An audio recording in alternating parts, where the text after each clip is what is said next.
Here we go. Hunt Companion. Winding down at this point on the Hunt Companion. Hate to disappoint everyone. Did you say this is the last one? No. We got one more. Okay. So this is December 22nd. If you're listening to this, the eve of the final Hunt Companion of the year. You'll get one on the 29th, and then these will convert to I Bought a Farms, essentially. Cool. We're going to change up the format. I don't know if I can yell I bought a farm every time. It's maybe a little too I bought a farm! I bought a farm! I bought a farm! It's too aggressive. We'll have to figure something out. There were some suggestions of Farm Companion, but... maybe. Yeah. It is essentially that in terms of like it's a companion piece to the farm buying / management experience. Farm Companion sounds like someone I met on Farmers Only type of thing. Who are you going out with? Well, my Farm Companion. Yeah. Land Companion. Farm Companion. I do like that. New coin term. Anyways, it's Hunt Companion for right now. December 22nd. So we won't talk to you before Merry Christmas. Merry Christmas. Chrysler. Crisis. Yeah, it's coming up fast. And if it's the 22nd, that means what? Ohio's second gun season just ended. If you're listening to this, it's dark. Whatever survived now makes it to muzzleloader season. Like they just keep coming. Illinois is done, and I was done. Really stoked to see that that 8-point that I passed has made it. Dude was committing like kamikaze suicides there for a while. In fact, most of them seem to have gotten through. There's some that we lost track of early in October or whatever, but we haven't seen the 11 yet, have we? No, but he's a little spotty to begin with. I'll bet he's all right. Yeah. Bet he's okay. Haven't seen Mike Honcho. No, that deer, he may be a memory at this point. I don't know. Seems classic. The biggest 3-year-old on the property always dies. Yep. So far. Yep. 2 years in a row. Man, that 3-year-old 8-point is like, when he looks at you, he's deceiving. You're like, ooh. He's wide. Yeah, he is. I bet he's over 20. Mm-hmm. Yeah, it's a nice deer. Yeah, he'll look good. So, yeah, I mean, I think that 8-point could be a slammer. Could be. Maybe not. Maybe do the same thing. He'll be all over 60. He has an 8-point. Yeah, that's a giant 8-point. Mm-hmm. I'd shoot that. Yeah, I shoot that. I'd take that deal. Yeah, I think he will be a monster next year. Yeah. Still hope. I don't know about. Still hope that some of these deer show up on food, not necessarily from a hunting pattern standpoint, but like I'd like to see Crazy Horse or that 11. Just agreed. Just to be like, okay, they're there, they're in there, they're alive. Yeah, it's interesting. And even for sheds, obviously, as we start to approach that. Yeah, for sure. It just seems like they haven't eaten yet. Like they just. It's kind of weird, huh? Yeah, I mean, I just think that's what it is. Like I was talking to Chris like two nights ago, and I was just like, man, it is surprising that we haven't seen that feed pattern at all, really, or some of these bucks that you'd think at some point have to show themselves on food. Yeah, I just think that there's no shortage. Like you have those out there, anyways. You have those invasives, like whether it's not multiflora, but it's honeysuckle. It's a honeysuckle or like a privet. What do we have around here in like the West Virginia, like the coal mine, strip mine stuff? Autumn olives? Autumn olive stuff. I think I don't know if it is autumn olive, but do you know what I'm talking about? The stuff that just like is low lying. I think it's honeysuckle or privet. Privet. Mm-hmm. I'm not familiar with those, but I think they're just eating that, and they're just. Well, and I mean, if there's areas that you had acorn production, like when I was hunting on the mountain Friday. Yeah, and around here acorns. It was crazy, man, because there was like maybe 2 inches of snow up there. And I'd walk up and like surely what I thought were like just going to be turkey scratchings were like giant like deer feeding areas under like specific red oaks. Really? Yep. And once you like looked in the leaves, you could find like, a handful of acorns underneath there. And so, yeah, it was really wild. Like I haven't seen it. And again, it's, it's late season, but I haven't seen it like that in a while to where it'd be like, okay, here's 7 or 8 red oaks in a row. This one's tore up, nothing under those ones. And whether it's because they just didn't get there yet or those ones are already cleaned up and they're feeding, they're feeding on the ones that actually still have acorns under them. I don't know. But I saw a lot of that on the mountain, which tells me anywhere that had like, especially a big red oak drop, probably still similar, that they're feeding in the woods a lot right now. Yep. That would make sense. Yeah, so interesting to see that, but obviously kind of weather's been back and forth. Like I think today it was 50 degrees this morning. Yeah, but it's going to die. Today, like would like as we're recording this today would be 17th. It's Harlan's birthday. Would be the perfect day to be on a green source. Yeah, 9-year-old today. Today? Yeah. Oh yeah. Yep. Turned on 9. Yeah, so I think that, yeah, green, like a rye field or something today. Clover. Yeah, clover would be hot. Although that clover's going away real fast at North. Do you see that? Like, is it? Yeah, hammering it, and it's just like flat. We have rye in there too, I'm pretty sure. I could be wrong about that. I don't think we do. No? I think we just managed it in clover this year. Last year we did, but this year we didn't. In fact, we sprayed it out. Maybe we didn't. We did some We did a little brassica bit and on rye. that section next to it, which you can't see in a camera there. Yep. So yeah, so I think green source, on a day like today, but like next week as we go into Christmas, like I think there's several days in the 20s. Like today when it dropped, I think on the 22nd it was like 20 degrees in a lot of these areas. Yeah, at some point they have to do it. Like they have to do the food thing. I mean, you'd think, I'm. I don't know. I guess snow is a factor too with some of especially that acorn stuff and some of the. Well, when you talk about standing grains, that's where in snowpack, that's where that standing grain sits above it, and it, they're going to hammer it. It makes it a lot easier. Yeah. They don't have to be pawned through trying to get to a bulb or to get to acorns. Right. Obviously, in the big woods, they don't have a choice. Like that's what it is. But yeah, I don't know. I've started to see, like in Kentucky, I saw 6 or 7 does in my soybean field the other day, just continuing to work around through there. I've seen a few bucks plowing through it. So I think that they're in there, they're on them. It's just you haven't really seen. I guess what I haven't seen yet is like that.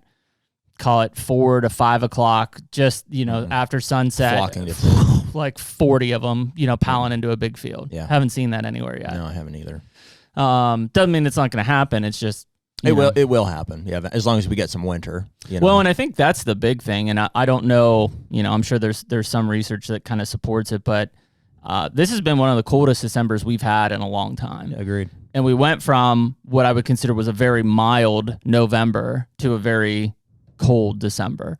And I think that probably if you look at the way that even the native vegetation was, heavy acorns, just native browse, like I would assume there was a decent amount of that still in pretty good condition going into December because it was warmer in November, and then all of a sudden it dropped. Whereas like I think last year it was still warm in December. We were talking into February, like, man, season's over. Finally we get a cold snap and like look at all these deer funnel into food. Yeah. So I just wonder if there's just enough native vegetation and mast and other stuff right now that they aren't flocking to those big food sources yet. But I bet they will in January because it's going to run out, right? They're going to wear them out here, and eventually it's like, now what? Yeah, well, it almost makes you question like what you're planting because it's like you want to plant stuff that's attractive during the deer season, as well as things that will, that they need to from a management or sustenance side. I guess. I guess there's things that you have to have, but in terms of like the way that you'd plant things and stuff, it's just kind of like, man, there's so little. Even the seasons that go late. Ohio is one of the longest lasting that I know of, like clear into the first or second week of February. I mean, it aligns with the southern seasons essentially. But I don't know if any other like northeastern or midwestern seasons go past mid-January is the latest, right? That's like Illinois, I think, is mid-January. And same with Pennsylvania. Kansas is the end of December. Iowa, I think, is mid-January. Okay, so it's like even in January, so you have such a limited window. Like in a 2-week time frame, like what are the chances of cold? The right conditions, you might have. I think in a lot of places you get them. What's happening now, and I've seen it, just in the last 2 weeks, is like a ton of guys are like either finding sheds or antlers are falling off. In fact, later today we're going to talk to Bo Martonic. His dad was putting a drive on last Saturday, jumped a decent buck, and when it jumped up, both of them fell off. Really? Yeah. Wow. So like 130-inch 10-point, I think, is what Johnny told me. Wow. So like all of a sudden, it's like these deer. I think when you come out of an intense rutting period and then you hit this like wall of like tougher conditions in December, it's a lot of stress on their bodies. And I think they're ready to throw them. Obviously the buck to doe ratio and stuff plays a huge factor in that too. But I think since you say that, I am seeing in the past week here, I've seen some bucks following. It's not like I'm not seeing chasing or anything, but a lot of the buck pictures that I'm getting are on fawns. Yes. Yeah, I've seen a few of those as well. Following them around food plots and stuff. I've seen a lot of bucks, like, maybe a 3 or 4 year old trailing a group of 7 or 8 does and fawns. Like, I think they're just there and they're just kind of like, maybe something's going to happen, maybe not. Like, if not, I might as well be social around these, and I think that's just what you're seeing. But I wonder if those older does do anything to protect the younger ones that come in heat. Like if there's like a stake, they're like, hey, leave her alone. There's probably she doesn't want to talk to you. There's probably a point of that. Or if they're just like, here you go, just leave us alone. Yeah, you can have her. We've been getting harassed for 45 days. We're done. Sacrifice the child. Yeah, just pushing it over, sending it to Epstein Island. Ooh, that's a great name for a bot. Epstein. Jeffrey. So yeah, I don't know. I mean, I think that's kind of where you're at in this time period here. The next week. I mean, obviously it's Christmas and stuff. Pennsylvania's archery and flintlock season comes in the day after Christmas. I know Maryland's got a muzzleloader season coming up, which I might go and hunt with Rieger and Testa for a day or two. It's been a battle for me. Like as you get further into the holiday season, like you keep getting like dates thrown at you. I know you and I did this morning. It's like, well, how do you guys feel about like mid January or early? And I got these Christmas parties, like all these like things you got to do and stuff. And I'm like, well, I feel like office, but I still would like to hunt. A little bit. I still would like to hunt. That's what I was that's what I was trying to look at in my schedule. I'm like, all right, so day after Christmas, what do I have planned? Because I'd like to hunt, and then I know I got to go Kentucky for that Christmas, and it's like. Yeah. So if you're listening to this, I should be coming home from Kentucky. So right now, this week is Kentucky's muzzleloader season. And so I would say Saturday and or Sunday, I'll probably take one of the kids out with the muzzleloader just behind the cabin and see if we can't run into something. And then maybe we hunt around New Year's when we're there for our Christmas. Usually it's weather dependent. If it's like 50 and rain, like obviously not, but you got to feel it. You got to. Yeah. And I just, I'm kind of already thinking management and next steps and, finding survivors and that kind of thing in Kentucky, at least at this point. And yeah. We talked about it the other day. I'm kind of, I don't know, in a weird way, I'm like, I'd like to shoot like 2 or 3 does here before the end of the year. Yep, we will for sure. In fact, Dad's got like our annual doe fest planned for, Unfortunately, it's during that, I think, muzzleloader season, which is December, January 3rd, 4th, 5th, I think is the date. Is it? I think so, something like that. And I've got I can't be there for it anyways, but I don't know. Like this was the first year that I really was like, I really tried to avoid the property on gun season in Ohio. Anyway, I mean, I hunted in Illinois. I don't know. It's just like you'd hate to be the reason. Is there anything worse than like, be like, I'm going to make an aggressive play as I'm bow hunting here and then go down into this bottom and then the deer runs out and gets shot immediately. Like you're directly, responsible for the deer's death and it wasn't you that killed it, that would suck. Yeah. I thought about that a lot just in terms of like, even when I was in Ohio for opening day, it's like, there were places I wanted to go check cameras, but I'm like, if I go check this camera and I kick him out and he runs down here and gets shot, like completely was... So I'm a little fearful of that but whatever, we're going to just try to, all of those bucks are fairly like it's funny how that happens. It's just, and it's not by coincidence. It's just where there's lack of surrounding pressure. And so we stack all the food in there and I've done the most. So they're just piled in there. That's working and there's plenty of other does to shoot, but I'm due for, and there's plenty of time left here to still go out and I want to do, it may have been like, end of October, early November that I did my last like hard camera roundup in Ohio. So I'm due for that. I've got a few places that I can go and check and maybe turn something up. I'm still see who's there or survivors, and I'm still optimistic that I can turn something out there, but before the end of the year. Yeah, I don't know, man. It's you got to be in the game. Just got to know that one is there. They're out there. Yeah, I mean they're out there, and I mean it's. I think. And we've kind of seen it here. I haven't seen it in Ohio as much as I have in Kentucky, but we talked about just as gun seasons fade, most people stop in bait states. Most people stop feeding, right? Because like the gun season over, like why would I continue to feed? Right. Especially if I'm done hunting. And I think a lot of these deer get married to those feed areas, and so what happens is when that feeding stops, they come back home, right? And so some of these deer that you've seen maybe in September, October timeframe and then kind of gone, now that those feeding, they may not be dead. They may just, here they come back because now that area where they were relying on just going to a bait pal or a couple bait pals or feeders or whatever, food sources they're gone. Yeah, so I do think you'll see that in Ohio probably maybe after this weekend, like after today, but for sure after the muzzleloader season. So like mid-January or so. Yeah. And also pair that with all of a sudden, a couple of these mature bucks start dropping their antlers and you're like, I don't know who that is, I haven't seen that yet in Ohio. There's only one that is missing one side, and he seems like maybe kind of a fluke. Like maybe he's got an injury. Mm-hmm. He kind of came out of nowhere too. It's not a deer that I recognize. So I'm like, I don't think I've seen anything drop yet on my cameras. Not like that's apparent at least. Mm-hmm. Got some that are busted up that initially I thought were maybe shed, but just busted off beans and stuff. And yep. So yeah, I mean that's kind of the big time frame now, and obviously this week it's spending time with family and enjoying the holidays, and yeah, that's kind of it here as we head towards the last week of 2024. Hard to believe we'll be in 2025. Yeah, it's kind of crazy. It is crazy. I think my mind's starting to reel on, like you said, the management projects, but just.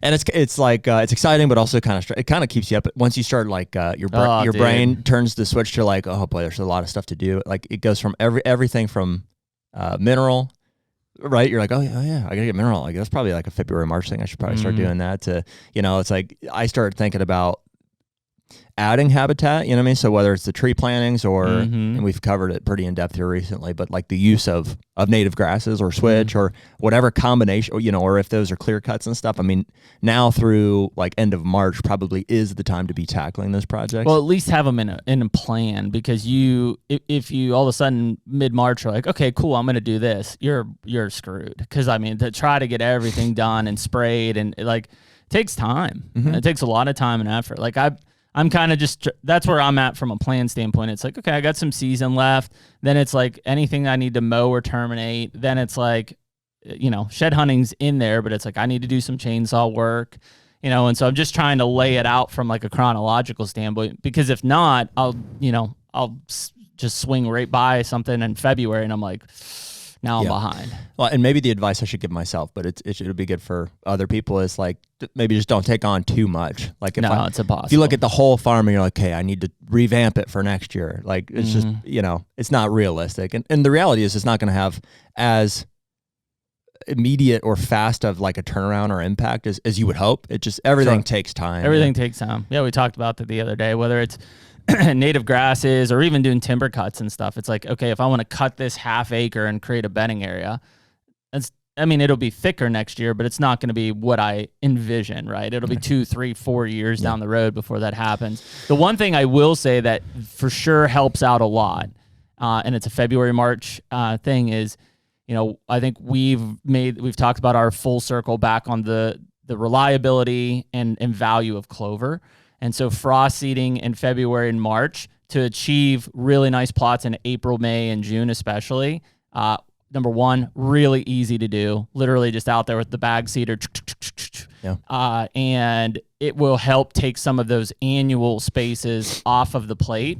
It takes time to plant a lot of annual plots every year, whether it's summer plots and fall plots or both. If you start to implement some of these strong perennial areas, in my case, in like some of the drought areas, I'm going to reseed all of them. Yeah. And that hopefully gets all of those plots off to a really strong start this spring. As long as we don't have a drought, they sustain the summer. Come fall, I've got banging clover plots that I don't have to really do much. Maybe I sprayed once with some deer grow and herbicide.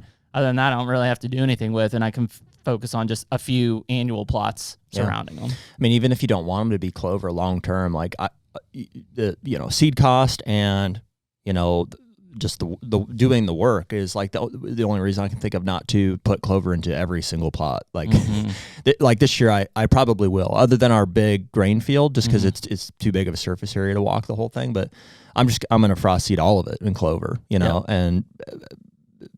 Maybe half of them or several of them anyways are going to come back out of clover into whatever we end up doing. Yeah, just use an annual clover that you can turn under and add organic matter back in the soil. Yeah, and weed control and stuff in the meantime too. So it's just like, you can roll from one to the next, and it's a perpetual, food I think source. It's a huge piece of it. Like that's the one thing that I'm going to start to kind of draw out on a lot of mine. Even some of the bigger grain fields that I have, is it like, should I have a 1/4 acre of clover here as kind of like that kill area? What should I do? How should I transition these deer?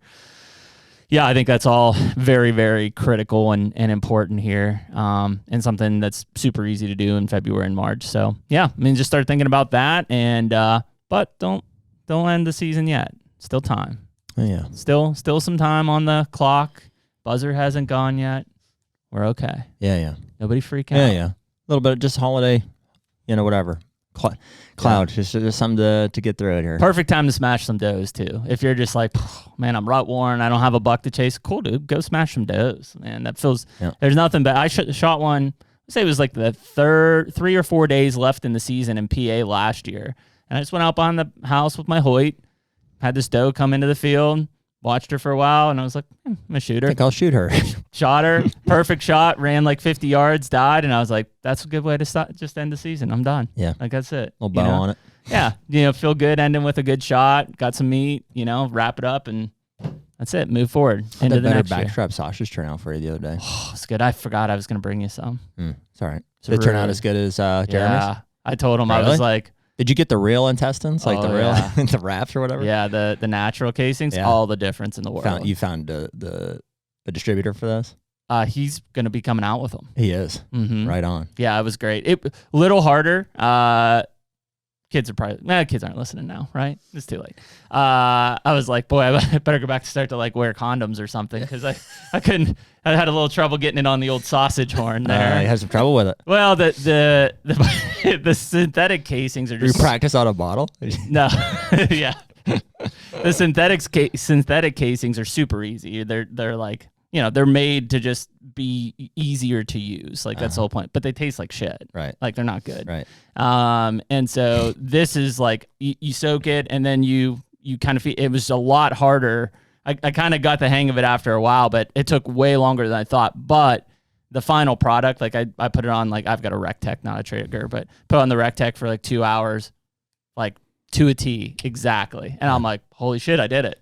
Wow. Yeah, really, really freaking good. Had the Did you crunch. go with, was it the sweet or the hot one? I made 10 pounds of each. 10 of each. Yeah, and it was really good. Right on. Yeah, so yeah, I'm pretty stoked about that. Like if anybody's ordered his hot or sweet sausage, it's really good. But yeah, those are those natural casings are about to come out here soon too. And did you get those from him? Yep. But they're not available. Yeah, beta testing. Mm-hmm. Beta. Gotcha. Yeah, but I mean, dude, it was night and day difference. Like I made hot sausage last time we ate in Kansas, and it was good. But it had the synthetic casing, and it's chewy. And it just I don't know, does it like it feels like should I really be eating this? Should I peel this off? Right. Like this is like to a T. You want to eat it. Had the crunch. Yeah. Little snap. Ooh. Snap into Slim Jim. Right on. Sounds good. Cool. Yeah. So, anyways, we appreciate everyone listening to Hunt Companion on December 22nd. We wish everybody a Merry Christmas. Have a great week with your family. If you're out hunting, be safe. Good luck. Hunt Companion. Take me